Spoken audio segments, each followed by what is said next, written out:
بسم اللہ الرحمن الرحیم۔ السلام علیکم تمام ویورز کو رمضان مبارک۔ اللہ تعالیٰ نے یہ کائنات تخلیق کی ہے اور جگہ جگہ پہ خدائی کی نشانیاں چھوڑی ہیں۔ صرف وہ لوگ جو سمجھ بوجھ رکھتے ہیں وہ ان نشانیوں کا ادراک کر سکتے ہیں۔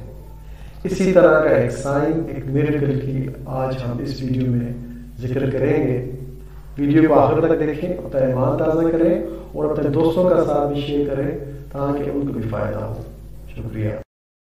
پیارے دوستو، اگر آپ نے فزکس پڑھی ہے تو آپ کو اس بات کا بخوبی علم ہوگا کہ کائنات میں بہت سارے کانسٹنٹ موجود ہیں۔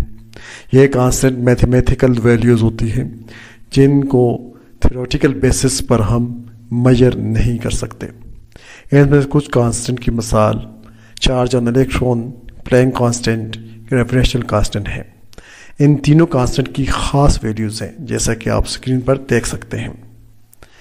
اب سائنس نے یہ ثابت کیا ہے کہ اگر ان کانسٹنٹ کی ویلیوز میں کچھ ڈفرینس ہوتا، اگر یہ اوپر یا نیچے ہوتی تو کائنات بالکل مختلف ہوتی، اور بڑا امکان یہ ہے کہ زندگی کا وجود اس زمین پر نہ ہوتا۔ یہ ویلیو کیسی اتنی ایکوریٹ ہے، ان میں کمی بیشی کیوں نہیں ہے، یہی آج کا کوسچن ہے۔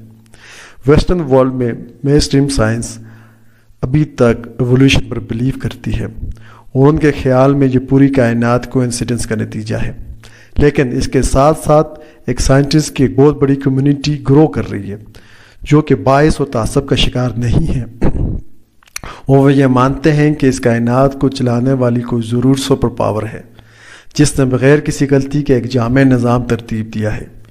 کائنات میں موجود یہ کانسٹنٹ اسٹیٹسٹکلی ناممکن ہے کہ یہ ٹرائل اور ایرر کے نظام سے گزر کر فائنل ہوتے۔ ان کانسٹنٹ کی ویلیوز ایک ریزر ایج کی طرح ہے، اگر تھوڑا بھی ان میں فرق آ جائے تو سارا شمسی نظام درم برم ہو سکتا ہے۔ گریوٹی کاسمولوجیکل اسکیل پر ایک بہت اہم فورس ہے۔ دو میسو آبجیکٹ کے درمیان جو کشش ہوتی ہے اس کو ہم گریوٹی کہتے ہیں۔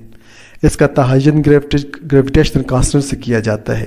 اگر یہ کشش شکل کم ہو جائے تو ہمارے پلینٹس شروع سے ہی معرض وجود میں نہ آتے، کیونکہ کشش شکل کم ہونے کی وجہ سے چھوٹے آبجیکٹ آپس میں جڑ ہی نہ سکتے، اسی طرح بڑے آبجیکٹ ایگزسٹ ہی نہ کرتے۔ اگر گریویٹیشنل فورس زیادہ ہوتی تو سٹارز بہت جلدی جل جاتے اور زمین پر کمپلیکس لائف کا وجود ناممکن تھا۔ اس لیے گریوٹی کی پرفیکٹ اسٹرینتھ کا ہونا بہت ضروری ہے، حتیٰ کہ 5% انکریز بھی سورج کے لائف سپین میں 1.2 بلین ایئرز کا ڈفرنس لا سکتا ہے۔ اب اگر تھوڑی دیر کے لیے ہم الیکٹرو میگنیٹک کانسٹنٹ کی بات کریں تو سچویشن یہاں بھی سیم ہے۔ الیکٹرو میگنیٹک کانسٹنٹ وہ فورس ہے جو نیوکلیس اور الیکٹرانز کے درمیان ہوتی ہے۔ الیکٹرو میگنیٹک فورس سے مدار ہے اس فاصلے کی جس سے الیکٹران ایٹم کے ارد گرد آربٹ میں تیرتے ہیں۔ اگر یہ فورس ویک ہو جائے تو اٹامک سائز بڑھ جائے گا، کیونکہ الیکٹران اپنے مداروں میں نیوکلیس سے دور ہو جائیں گے۔ اس سے ہماری کیمسٹری پر بہت گہرا اثر پڑے گا اور کمپاؤنڈز کے درمیان بانڈ کی طاقت کمزور پڑ جائے گی، اور ایسے کمپاؤنڈ جو ہم روزانہ کے بیس پر یوز کرتے ہیں جیسا ٹیبل سالٹ ہے NaCl، واٹر H2O اور H2SO4، hydrochloric acid, hydrochloric and HCl، ان سب میں جو بانڈ کی طاقت ہے وہ کمزور پڑ جائے گی اور یہ انسٹیبل ہو جائیں گے، ان کی زندگی بہت ہی مشکل ہو جائے گی۔ اس کے علاوہ اگر کانسٹنٹ کی ویلیوز میں فرق آتا ہے تو سٹارز کے ٹمپریچر پر بھی بہت بڑا اثر پڑے گا اور یہ کائنات زیادہ ٹائم پر قائم نہیں رہ سکے گی۔ میں نے کوشش کی ہے اس ویڈیو کو بہت ہی شارٹ اور ایزی ٹو انڈرسٹینڈ بنایا جائے۔ اگر آپ کو ویڈیو پسند آئی ہے تو پلیز چینل کو لائک اور سبسکرائب کریں اور اپنے دوستوں کے ساتھ شیئر کریں۔ شکریہ۔